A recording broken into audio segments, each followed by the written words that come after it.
ended and drawn out, but in order for me to make these battery packs, I have to bring my meter over here. In order to make up these battery packs to get them balanced right, there's quite a bit involved actually, and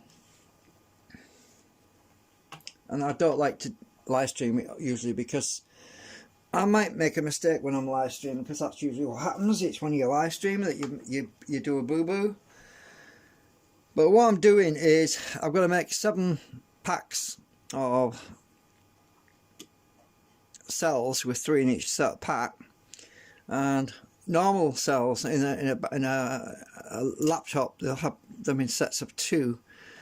Now obviously this I'm not able to get as much current out of these as what you would with a lead acid battery for the ups which I'm building, so I have to take into consideration the maximum load which I'll be taking from these. So there's certain precautions to take. For example, if initially I was thinking about getting fuses which would be matching the balance charge circuit, which was 20 amps, but then I was thinking about that, said actually no, that's the wrong way of going about this, because it's more important to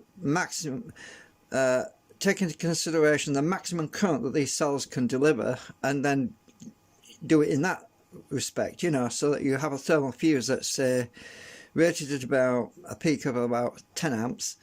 And so I've got to thermally couple all these packs really with some thermal fuses as well, and I've got need to mount some fuses somehow in here so that we don't end up with a nasty explosion. And now the other thing is when balancing these packs out, what you got to do is load test them. So you've got to basically, what I've got is a 1 ohm resistor. I've got this 1 ohm resistor, right, which is equivalent to the amount of load I expect to be putting on these. And I did do a check on rapidtables.com to do the calculation based on the maximum current to take out of these, and on a roundabout figure it's around 3.5, 4, it's around 5 amps if I'm running a computer monitor. If I'm running a monitor, then it's going to be, well, it's not going to be that many watts really. But for the other ups, I don't plan to put a computer on it, but if I do need to run a computer, it will be fine with one computer and a monitor, but I wouldn't want to go any higher than that. Obviously if you turn a computer on, you're going to get a big surge when you first power it on. Now these lithium ion cells can take a brief surge without a problem, but there's no way I'm going to want to be taking more than 3 to 4 amps out of each, because they're going to be in series obviously. There's no way I want to be taking more than 3 amps, so I'm thinking, because these are recycled cells, so if I'm taking 1 amp out of each cell, right, that's not a great deal. I mean, these cells can handle that, but if you're taking much more than that, you're going to start to generate some heat. Now one thing that people don't know about lithium ion cells is that they don't generally get hot until the cell is basically nearly discharged. So they actually produce more heat at the point where either they're being overcharged, which is very dangerous, which you should never do, or they produce a lot more heat when the cell is almost fully discharged, and it's only at those points that they actually start to get really hot.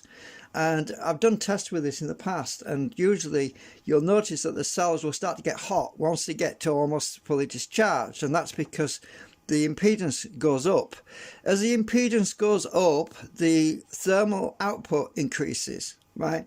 So what I've got is this resistor 1 ohm. So what I do to balance these cells out is load test them, and I've got my meters across the resistor, so I'm measuring the voltage drop across this resistor.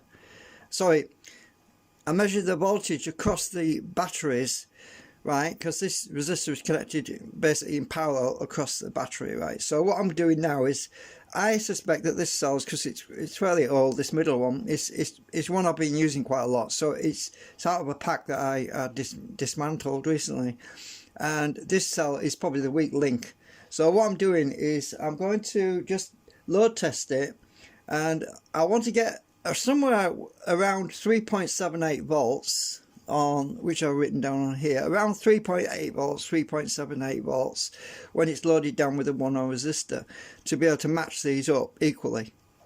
So I'm going to put this on, clip this onto the ground on the battery pack, and we're just going to load test it for a few seconds, like 5 seconds. So I'm going to do that now. It's just 3.8 volts. That's not bad, 3.81 volts. And this resistor starting to get hot. So that's pretty good actually. 3.8 volts is acceptable, because that's what I was getting about on these. It's about 3.78 on that one, 3.79 on that one. So they're within the ballpark. If it dropped a lot, then I would have a weak cell. So that's what I've got to do right now, is I've got to balance these manually, find out which ones are weak. If there's any weak cells, I've got to find out which cell's weakest. So I'm doing them in threes to begin with, and if I find a weak pack, then I'll check each cell individually. I'll take them out, check each one to find out which is the weak link, pop it out and stick a different one in. So those seem to be reasonably good. The reason I do it about 5 seconds is I'm discharging them all equally at the same amount of time, so I'm not going to end up weakening one pack more than the other pack, because it throws all my throws everything out. So let's go and check the other 2 packs, because I've got 2 packs on charge. So these 2 packs are in parallel right now, because I've been equalising them so they're both the same.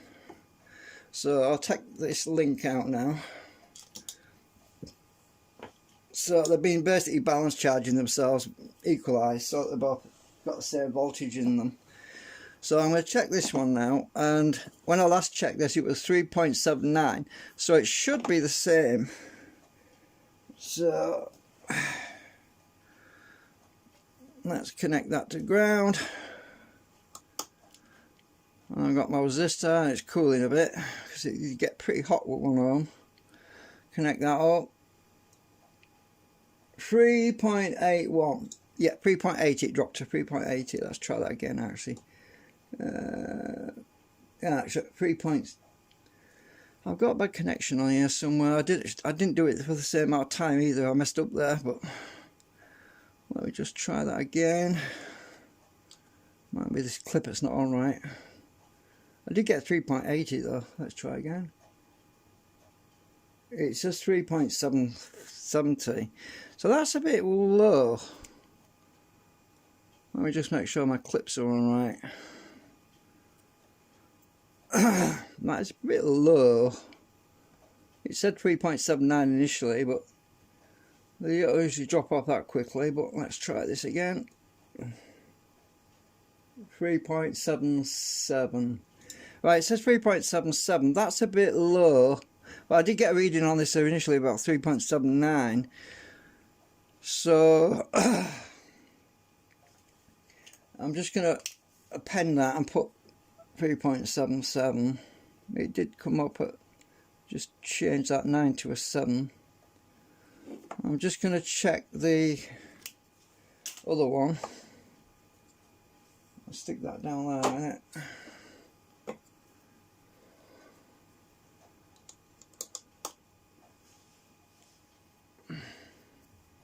This resistor's pretty toasty. I should be able to hold it a bit longer. Right, let's check this one. I'll put a bit of back pressure on because it's right. That one's a bit weak. This bloody lead just bent on me. 3.7778. That's a bit weak as well, so I'm not sure which of the weak link is on here, but I'm going to find out. So what I'm going to do now is, let's just move these packs out of the way because they're all pretty good.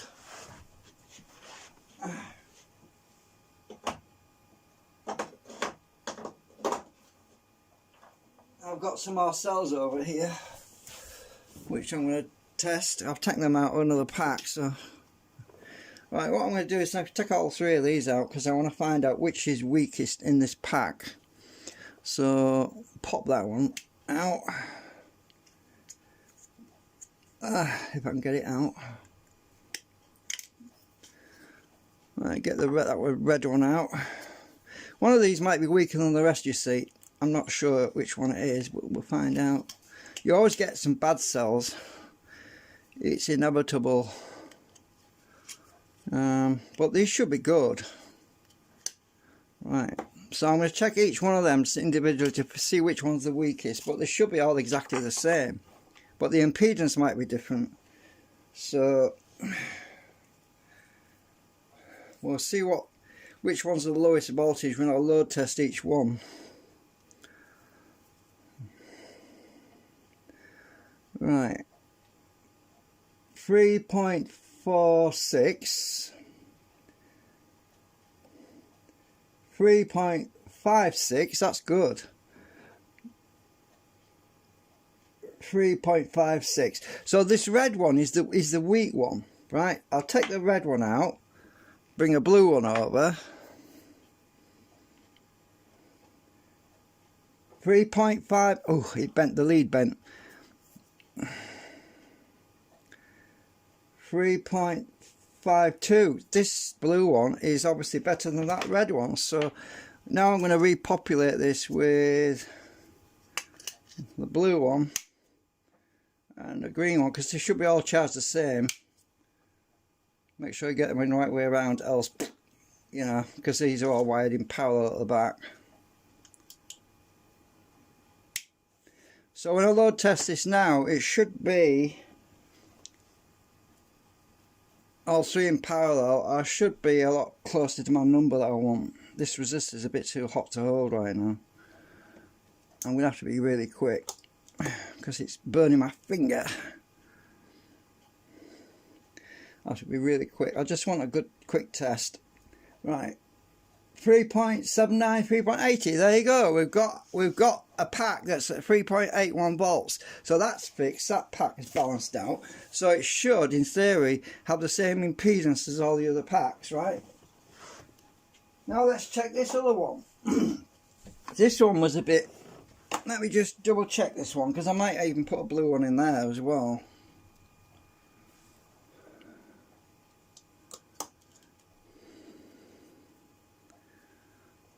Right. If this is at 3.79, I might put the other blue one in. Check it. Actually, it's at 3.7. Ah, it's getting hot. This is good. This one's good. So that resistor's bloody hot. Does when you put a 1 load across 3.77 volts, whatever. But yeah, this pack is actually pretty good. So I've got a good red spare one here, which I can swap out and put in at some point if I need to do. Sorry, no, I meant the blue one, sorry. But this blue one's strong. I know that for a fact. That red one is a bit weak, so I'm going to mark it so I know in future that this one's weak, so I'm going to put a W on it.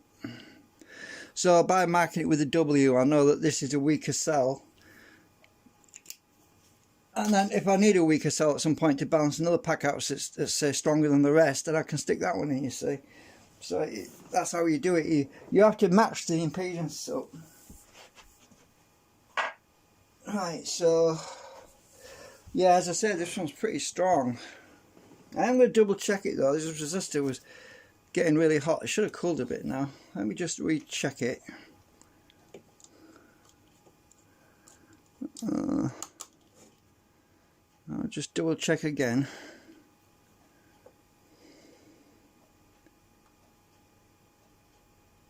.76. Well, I think I will put that blue one in there because it's reading a bit low now for some reason. Let me just go and put that blue one in and see if we get closer to 3.80, because that would be a better number really.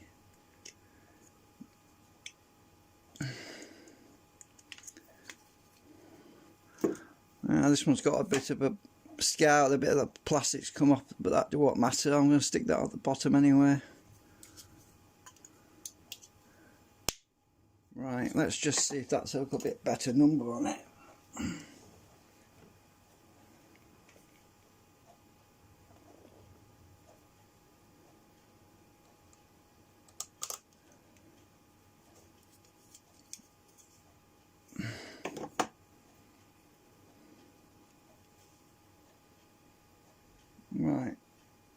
3.83. Yeah, I like that better. This one's 3.83.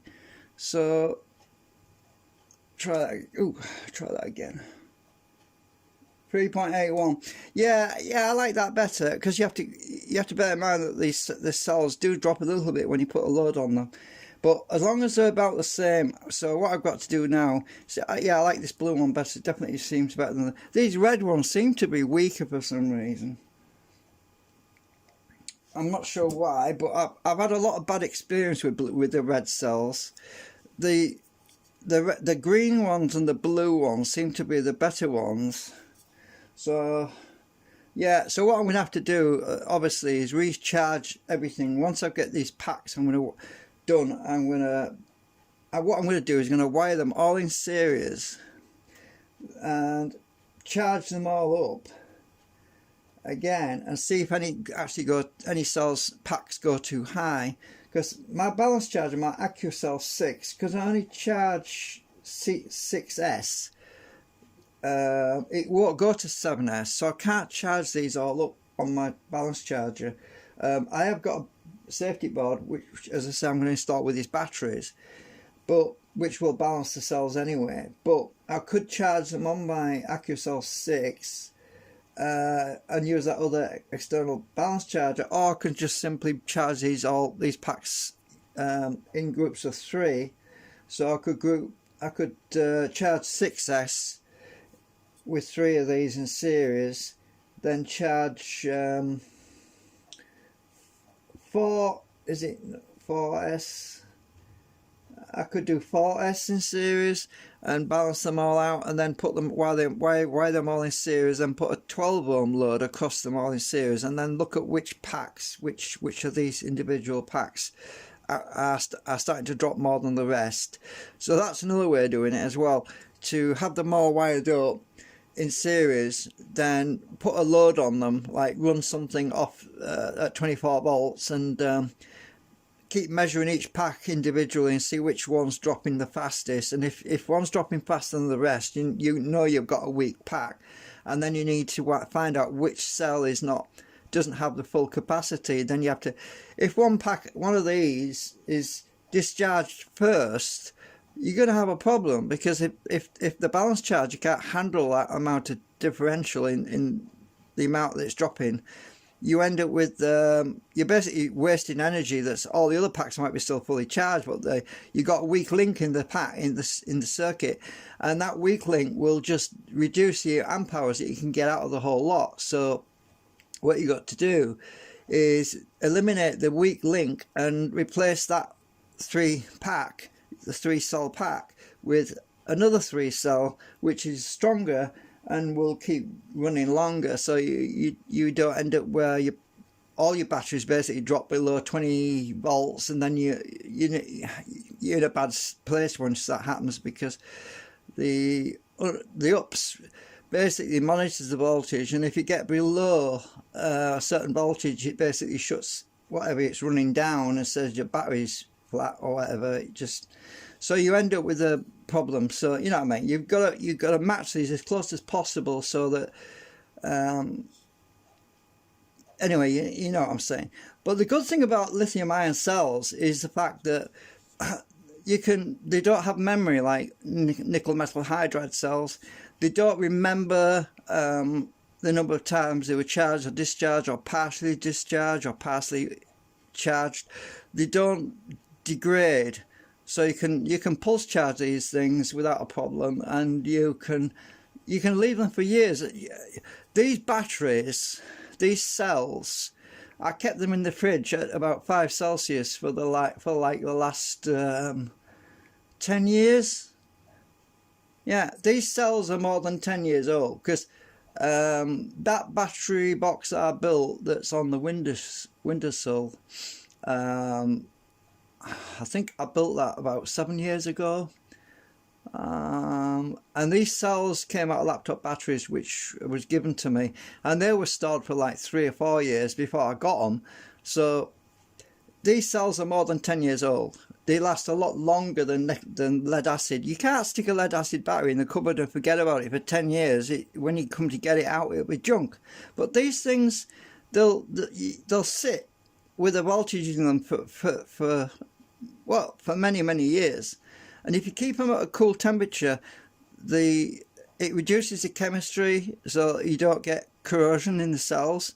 And I'll show you what a bad cell looks like, because once I've got a couple of cells which actually got too discharged, and you can tell that they're bad.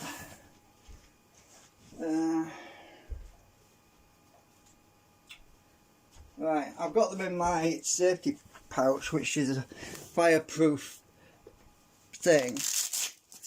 Now these two cells had obviously vented or leaked, because if you look on the end, you can see that there's some brown stuff on the end.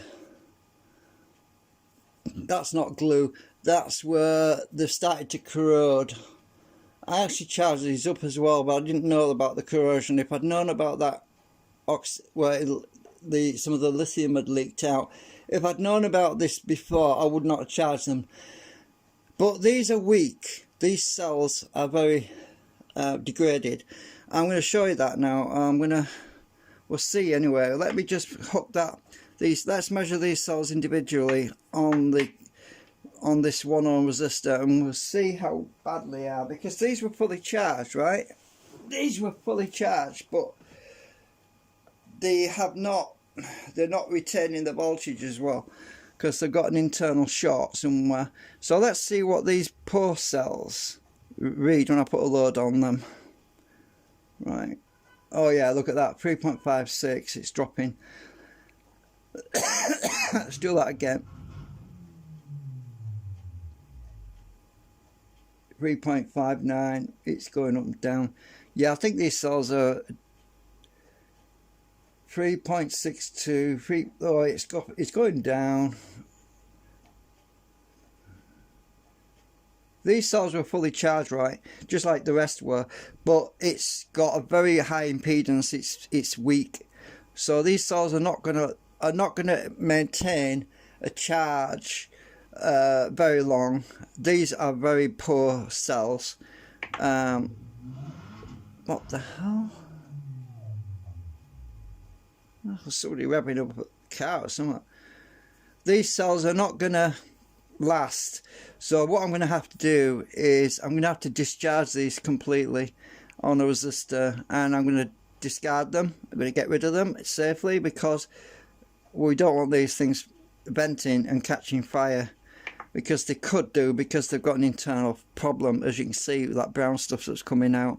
So these cells are obviously corroded inside, and they are leaking. I mean, they are discharging internally.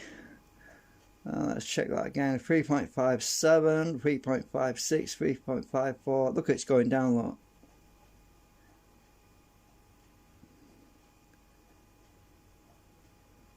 Ouch. that was getting hot. So yeah, these cells are no good. So as I said, this is why I'm keeping them in this vault thing, fireproof, until I get around to discharging them, because it's best not to stress them actually, really, until I get rid of them. Discharge them, I mean, first, to make them safe. Once they're fully discharged, I can dispose of them without any problem. It's just, they're not going to explode or anything once they've got no power left in them. I don't know what all that noise was outside. Anyway, I thought that you might find that interesting. Right, we'll see you later. Bye for now.